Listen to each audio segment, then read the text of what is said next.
I want to speak to you today about building better relationships. There's a story of a man called Alan Patterson. Alan Patterson was a Christian author and speaker.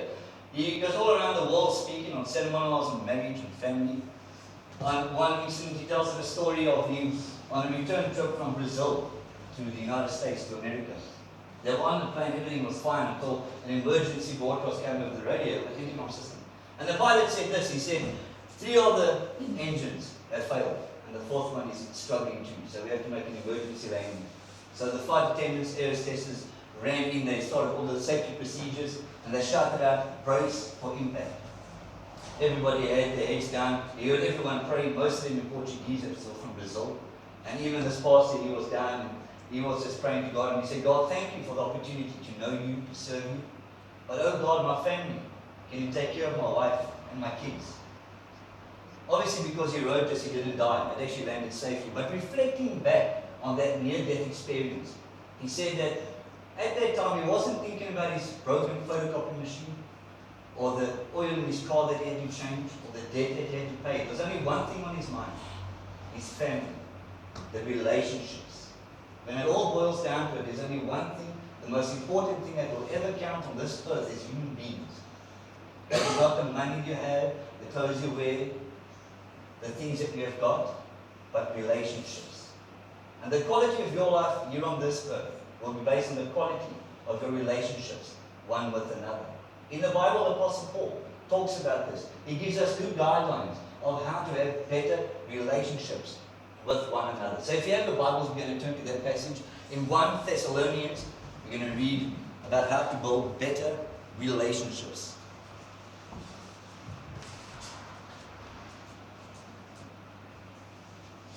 Now we ask you, brothers, to respect those who work hard on you, who are over you, in the Lord, and to admonish you.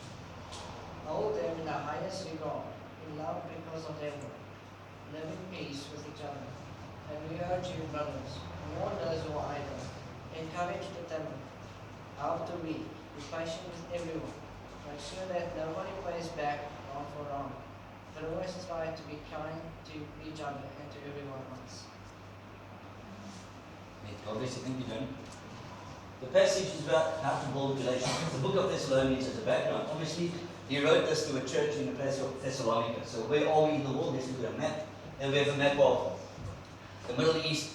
There you see Greece, Turkey, Israel, Syria. Right, so that's where we are in the world. What Paul's journeys was, his missionary journeys was to preach to the Gentiles. He was apostle to the Gentiles. So he left Israel and he went up north to Syria, Turkey, and Greece. Anybody can see Thessalonica there? Who sees it? Yeah, right at the top. You see it? Thessalonica is right at the top there. Berea, Thessalonica, and Philippi. All the books that Paul wrote, he wrote half of the New Testament, and all these were written to churches in this area. You might see some that you're familiar with Corinth. He wrote the book of Corinthians. Then you see Thessalonica, he wrote Thessalonians, Philippi, Philippians, Ephesus, Ephesians, Galatia, he wrote that whole area there, with the church in Galatia. So all of the churches he wrote was in this area, and the one we're talking about today is Thessalonica up there. Thessalonica up there was a church much like today. The early churches, when you went around, you only planted one church. There weren't many churches, not denominations. There was one simple church, basically like we have today. It was in a home, and it was probably a group of about 20 or 30 people, believers gathering together. So when Paul wrote this book, he wrote it to that church, to the pastor and to the congregation of that church. And what he said was this, the first thing he says is this: dear brothers and sisters, talking to the church, the congregation, honor those who are leaders in the Lord's work. They work hard among you and give you spiritual guidance. He's talking about the ministers and pastors. Show them great respect and wholehearted love because of their work, and live peacefully with each other. So before he even gets into the guidelines of how to build better relationships, he starts at the top and says, listen, you guys have a minister over you, a pastor. He's your spiritual leader. And it says you must love him and respect him. So you know where this is going, don't you? Yeah, you saw that coming, don't you? Yeah. You love and respect him.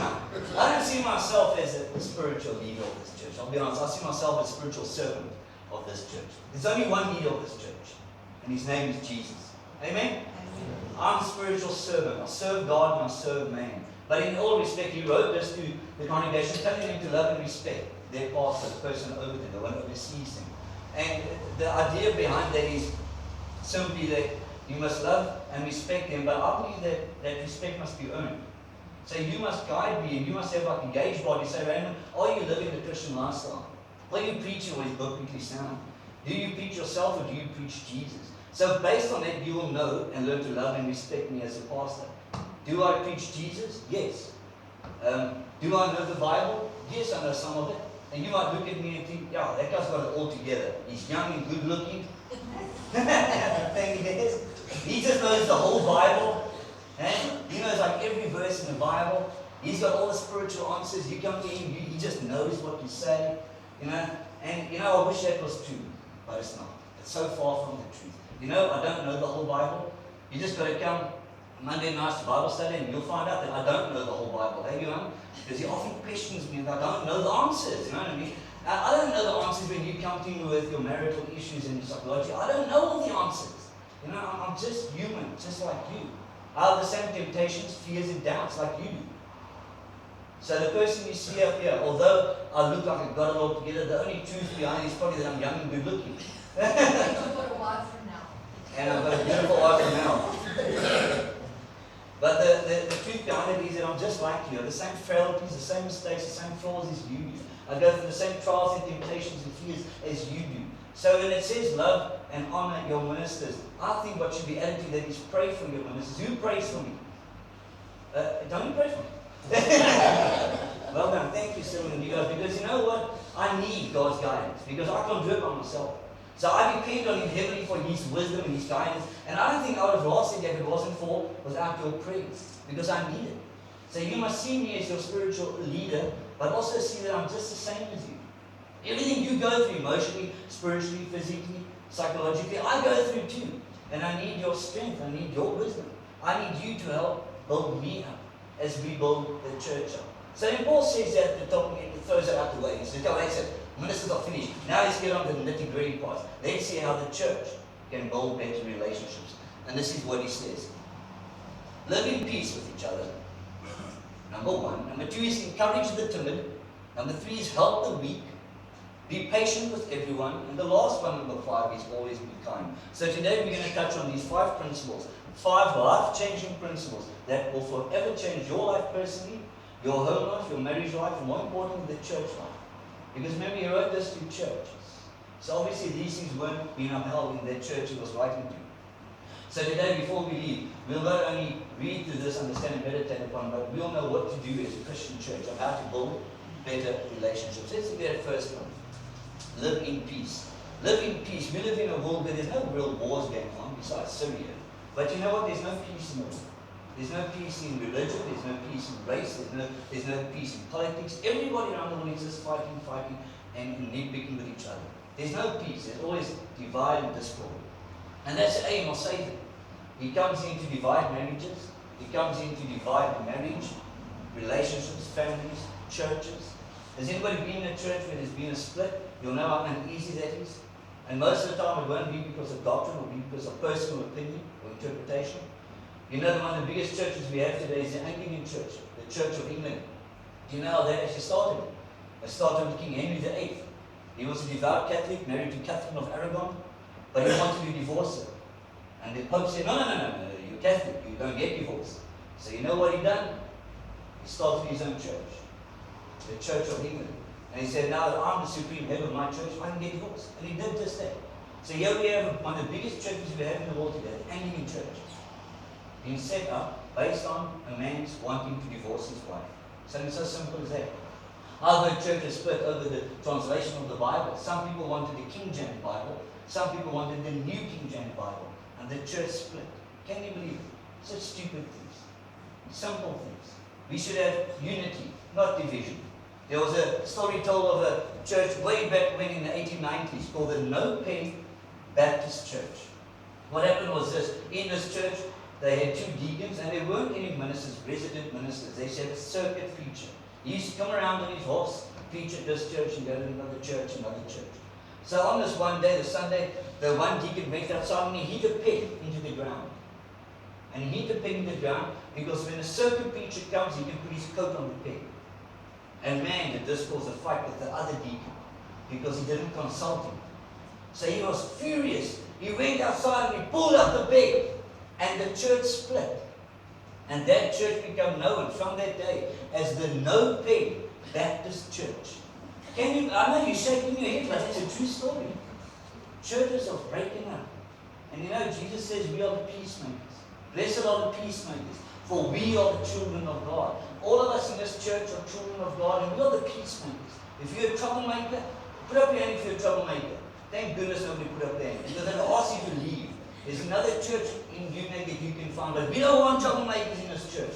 We want to live in peace with one another. We want to build an atmosphere and an ethos of peace amongst us. As Christians, we are blessed to be the peacemakers. Do you all have that? Peace. Write that down. Live in peace. The next one is this. It says, encourage the timid. Now, timid in this light is not those who are shy or introverted. Timid means fearful, afraid. Afraid to face the future, afraid to fight for the marriage, afraid to fight for their work, afraid to fight for God. It's just being afraid. And even Christians in this church, there might be some of you who are just like that today. You're just afraid. You're afraid to go on one more day because of all the challenges that overwhelm us in life. And this is what it's talking about. As Christians, we should encourage those who are afraid. There's a story of this man, the big African American in the middle. His name is Michael Orr. Michael Orr came from a very dysfunctional family. His mother was a drug addict and his father was shot when he was in high school. So basically abandoned. He was adopted by Leanne and Sean, who became his legal guardians. And because of his size, they thought, man, this guy will be a great football player, American football player. So they put him in for the practice, and the practice was disastrous. Although he looked like a hulk of a man, the coach said he was a big marshmallow because he was just afraid. He was just afraid to tackle the guys. He was afraid to run out there. He just didn't want to do anything. So Leanne took him aside and she said, listen, the team is your family and you must protect them and defend them. And then she pulled the quarterback in. The quarterback's the one who runs the ball, the fast one. And he said, you see this guy? You must protect him. Every time you see the quarterback, think of me. You'll protect your family, won't you, Michael? And he said, yes, ma'am, I will. And then she went and said, but you go out and you protect your family, that team. And from that day on, something changed in his life. And his first draft of the NFL, National Football League, he was drafted to the Baltimore Ravens. He became one of the greatest football players of our time. But he wasn't like that always. He was timid, fearful to carry on. Until one woman spoke faith and hope and victory into him. And all she said was, you can do it. You have the potential in you to be a star. There's so many people that are downtrodden in our life today that are just fearful of tomorrow. They don't want to take a step further. And you know them, not only people outside, people, the Christian, brothers and sisters in the church, who are just fearful to come back to church because there's so many things. Maybe they're backslidden. They're waiting for you to come in and say, don't be afraid anymore. Don't give up hope. There's a God who loves you, and God's got a wonderful plan for your life. This story was written into a book and it became a movie called The Blind Side. Starring Sandra Bullock. Has anybody seen this movie? If you haven't, it's the video name, The Blind Side. It's a beautiful, inspirational story about this man, Michael Orr, who was so afraid of life until one woman stepped in and changed his life forever. It's our duty as Christians to encourage the timid. Number 2. Number 3 is what? Say it. Help the weak. And it sounds so simple, help the weak. But literally this means in the Greek, if someone is fallen down, someone is weak, frail, whatever, they're fallen down, this literally means that you will go up, you will bend down, you'll put the arm around the shoulder, and you'll pick that person up, and you will walk with them. That's what that means. Did you see that when you read it? No, you didn't, did you? Help the weak, that's literally what the Greek term means. It means you go down, and you pick someone up, and you put the arm around and you guide them and help them. You become one with that person until they get better and better. And the worldview of that is so changed. Because we see weak as nothing. We should be discarded of them. Even the evolutionary theory of Darwin was only the strongest and fittest survive. We look down on weak people because they shouldn't be there. If you can't make it to where I am, then you shouldn't be on this planet. You look at the people out on the street, you're weak. You don't have anything. That's the worldview. The biblical view is a whole lot different, isn't it? that says we should do everything we can. If we have the strength and the resources and the power as Christians, we should go out and help those who have fallen down. There's people in the church that have fallen down because they just can't cope no more. They're the weak, whether they be physically sick, emotionally sick, or spiritually sick. It's your duty as Christians to go out and help them and pick them up. And only once they're on your shoulder and once you're walking with them, will you know what it means to help the weak. Never look down on a weak person again. Because when you see that weak person, you'll think of what Paul was writing about. Help the weak. Literally, pick them up and guide them. There's a story of this girl called Megan Vogel. Megan Vogel loved athletics. In one national state championship, she had to run 2 heats of the day. 1,600 meter and a 3,200 meter. The first race was the 1,600 meter. She ran fine. She actually came first place, beat her personal record. Great. And then she had an hour, and then she had to run the 3,200 meters. A little bit longer. Anyway, she rested up. She got out on the track. The first 3 laps were good, but then after the 3rd lap, she started to falter. She started to go back and back. Eventually, she was running in last place. But at that point, she said, man, the only thing I want to do is finish this race. I don't really care if I come last. She was running around, coming around the final lap. She came onto the straight. And about 20 meters before the line, she saw another girl that was also struggling, second last place, and this girl just fell to the ground. She just couldn't go. So as Megan started running, you know what she done? She ran right to that person and she picked her up. She didn't think about it. She just went down and she put her arm around her shoulder, and she picked her up, and they both ran and skipped and hobbled and humbled all the way to the finish line. It was so good that she actually let her go first. And she came last. Help the weak. What got me about this is that people said, wow, Megan, you're a hero. A hero. And then she said, well, I can't be a hero because I'm just doing what is right. And then I think of, that's actually my throat. I think of us today, and we have so lost the concept of help the weak, encourage the timid, live in peace. Do you know that these are foreign concepts to us? If I tell you to help the weak, encourage the timid, live in peace, people say you're nuts, you're crazy. And it's just the right thing to do, making me there. Why was she a hero? Because she helps someone. Why if you live in peace or you're a hero? Why if you encourage the timid or help the weak? Are you regarded as, you know why? Because the world doesn't know those concepts today. We have thrown it out of the window. They're foreign to us. They come against our human nature. We want to belittle the weak and humiliate them. We want to kick those who are fearful in their teeth. And we don't want to live in peace. We don't want it. We don't want it in our churches. We don't want it even into denominations. You know that churches fight with each other? Do you know that? Yeah, it's a big history of churches killing each other. Baptists, Methodists, Anglican, Catholics. If you read the history, you'll see how these people killed other Christians. Why is there no peace in the church? There's no peace in our home life. Divorce is on the rise. There's no peace with religions. And I'm not saying that I don't condone religions. I know that Islam and Hinduism is not the true religion. But it doesn't mean that we don't have to be kind and helpful to those people. There's something wrong with you if you're not helping other people. If you're not lifting them up. Can we all be a Megan Vogel today? Who wants to be a Megan Vogel? Put up your hands. And if not, I want to see what's wrong with you. But you're right. You bet I'm watching you guys in the front here. And it's not because we want to be a hero or we want to put on Facebook or we want to have our own channel, our reality TV show. We don't want that. All we want to do is do the damn right thing. Like Megan Vogel. She just said, I wasn't a hero. She fell and I had to pick her up. There's so many people in your life today. You got to look, let the Holy Spirit talk to you and point these people out to you. Those who are fearful, those who are weak, those who live in discord. And as the Spirit talks to you, I want you to highlight them and say, what? Bing, there goes a red flag. I've got to help this person. Today, not tomorrow, not next week.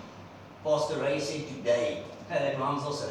Pastor Dave said, that's it. We only done 3 so far. And it's really challenging because our world does not dictate these principles. Let's look at the 4th one. Be patient with everyone. Now this is a great one. And some of you are laughing already. Be patient with everyone. Again, a foreign concept. You know, 200 years ago, when transport was still starting out, if you missed a stagecoach, no biggie, there'll be no one tomorrow. 100 years ago, trains. If you miss the train, no worry, there'll be another one in a couple of hours.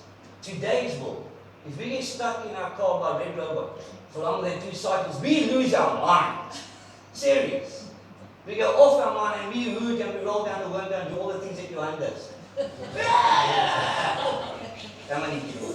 A big marshmallow. Honestly, it's the best policy. And again, we've completely lost this concept of being patient. And you know what, I've read about it and I've thought about it and meditated upon it, and I found out something about patience. Is that it's not dictated by your circumstance.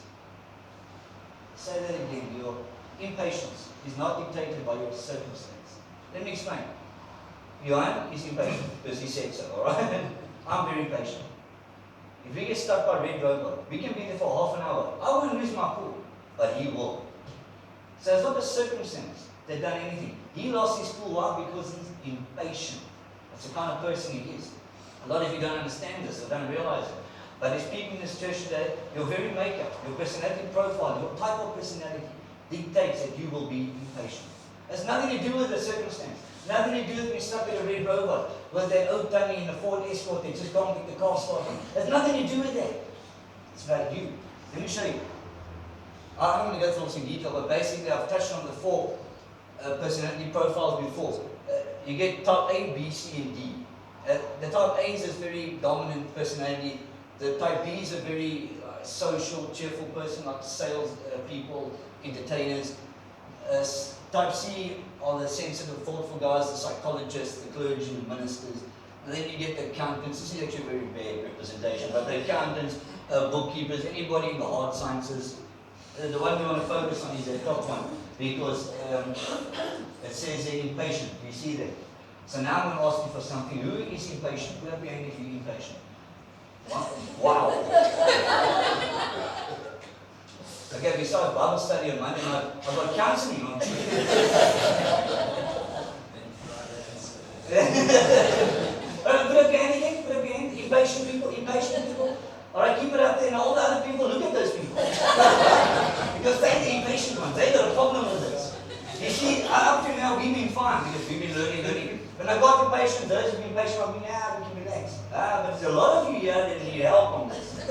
And it's not to do with the red robot, it's to do with your personality type. And you know what's interesting there? Because the cause is you, the problem is you. Whoever put up your hand, and I try not to point to John. The problem is you, so you can fix it. So you can't just blame the person behind the counter that's taking long with getting your Kentucky nuggets or whatever it is out to you, or the old lady that's stuck at a robot, or he's stuck at home affairs for 2 days trying to get a sassy problem. Everything. That has nothing to do with that, it's to do with you. Because you are the problem. You have a problem with patience. You know what I like about the Greek? The Greek word for patience is a big word called makrothumos. And it's 2 picture words, because sometimes Greek does that. They have 2 picture words to explain what patience is. And I love this because macro, who knows what macro means? It's a Greek word. Macro means big. What is it? Have I got big? Yeah, it means big and long. And then thumos is where we get our thermometer, which means boiling point. So the word patience in the Greek, they didn't say patience, they said big boiling point. Do you get that? Everybody say it with me, big boiling point. And that's a patient person. So you can imagine this, impatient people like Johan is small boiling point. That's what it means, because that's how they can explain it. Because you've got a big area which can lose your cool. Opposite to short fuse. Have you heard of that before? Short fuse means you blow your head like Pat does with Bob. You know, she put up your hand, I saw her put up your hand. There you go. Patient people have a big boiling point. It takes a long time for you to finally blow your top. But you know, I want those who are impatient there just to realize 2 things. First of all, the problem's yours. I want to get that out of the way, alright? So you walk out of church thinking, well, I have a problem. I'm impatient, and it's not to do with the red robot, it's me. I've got a problem, and I've got to deal with it. And you know, now that not only you know you've got a problem, everyone else knows you've got a problem. Because you put up your hand. So we know. But you know, those who didn't put up their hands, you know, we're not going to criticize you and judge you and condemn you. You know what we're going to do? We're going to help you. We're going to be there to guide you and counsel you and make sure that you become more and more patient. So we can live in peace and we can encourage you to help the weak. You see how it falls into place. This is beautiful just for the church. Macrothumios. And sometimes for the impatient people, like that picture I had of the dominant guy, you can see he's always angry and mad. Maybe it's also a bad representation of those kind of people, but basically very impatient with people because they're people. You ever find that? The type A dominant people, impatient people. You get angry and frustrated because of the person that is not helping you fast enough. That's not helping you to your standards. I see, Jerry, you nodding your head a lot of times.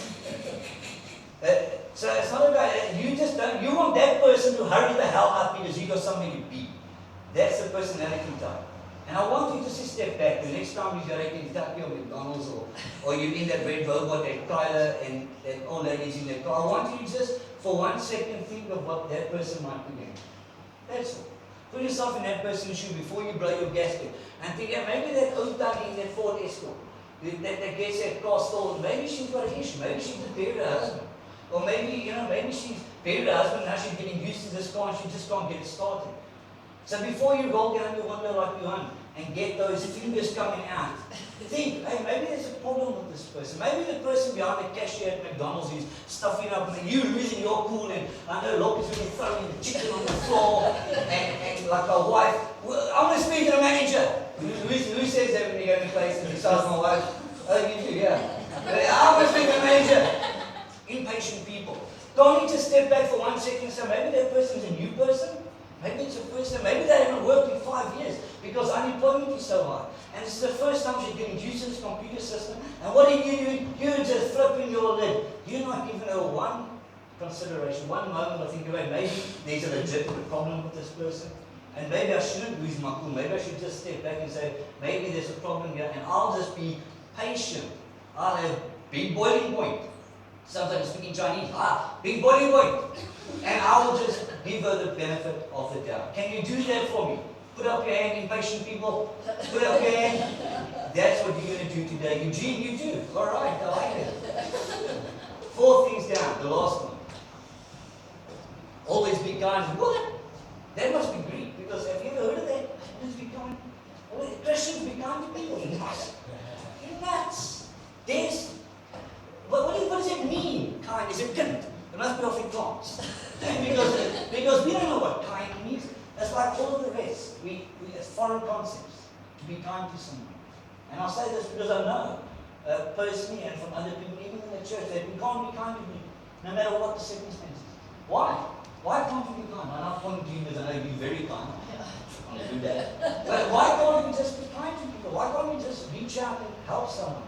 But this goes further because the whole verse, if you read it in Thessalonians, says this. That says, those who do evil to you, you should not do evil back to them. But those who do evil to you, what's the word, Tony? Wrong. Those who do wrong to you, you should be good to them. So this isn't just about being kind generally. It's about those who hurt you, those who steal from you, those who beat you. What the hell is that? All the patient people. I can see Jimmy's. Be kind. It means that when somebody's hurting you, somebody's beating you, somebody's not on your side, then you should still be kind to them. Jesus said, bless those who persecute you. And the Bible also says when people do evil to you, don't fight evil with evil, but fight evil with good. The concept of the world is fight fire with fire. You hit me, I hit you. You bang my car, I bang your car. You kiss my wife, I kiss... No.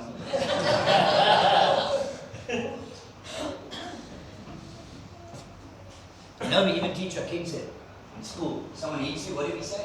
Hit them back. And that's what Lobby says to my kids. And I'm trying my best not to encourage that kind of violence in my house. But that's what we do. You say that your kids also. We don't want to get bullied. Because we fight fire with fire.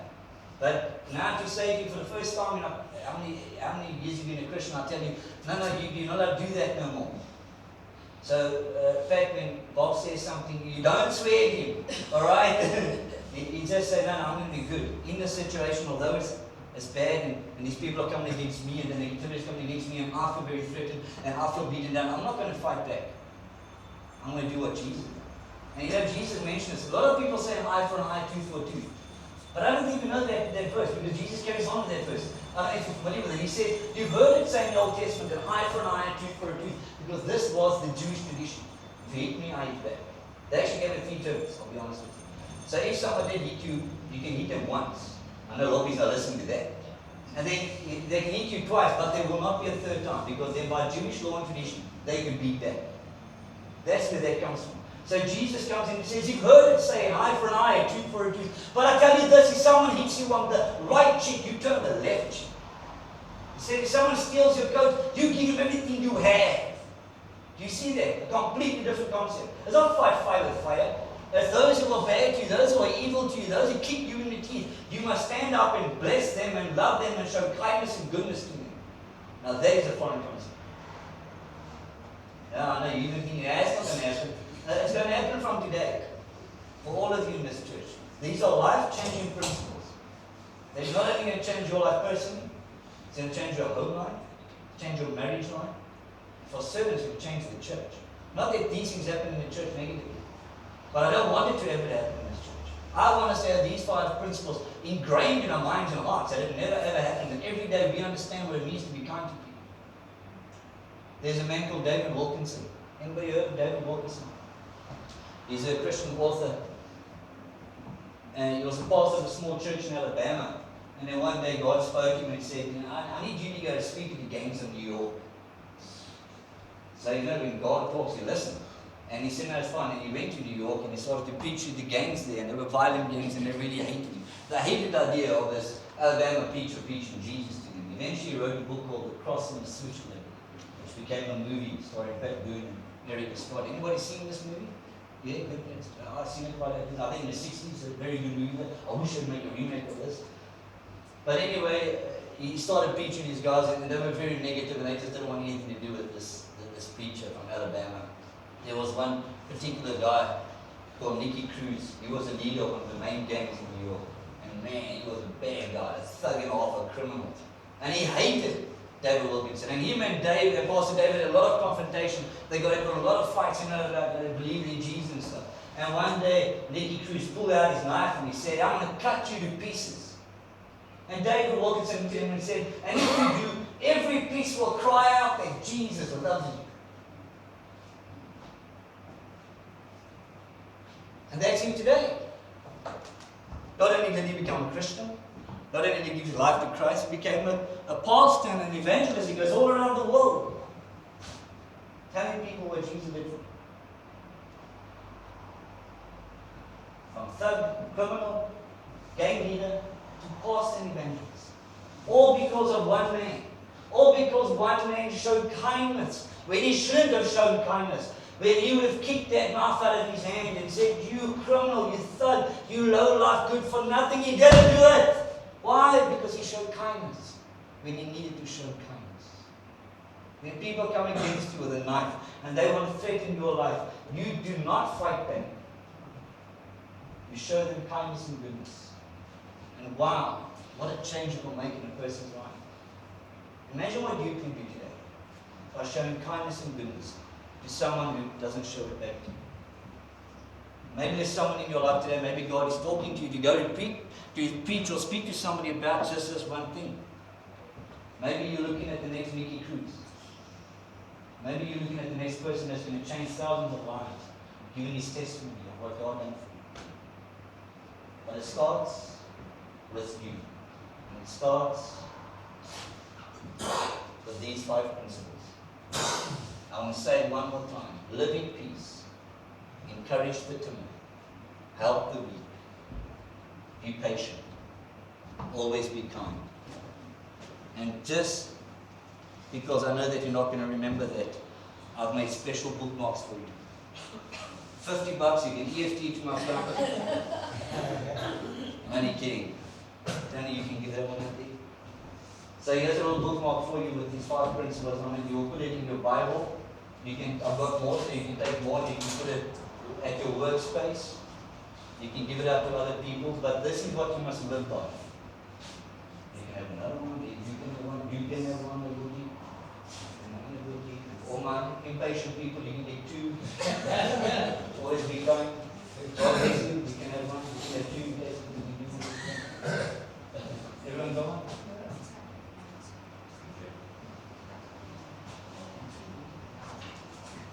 So now not only have you heard it, you've understood it, you've got the bookmark to prove it, but now it depends on you people. It depends on you.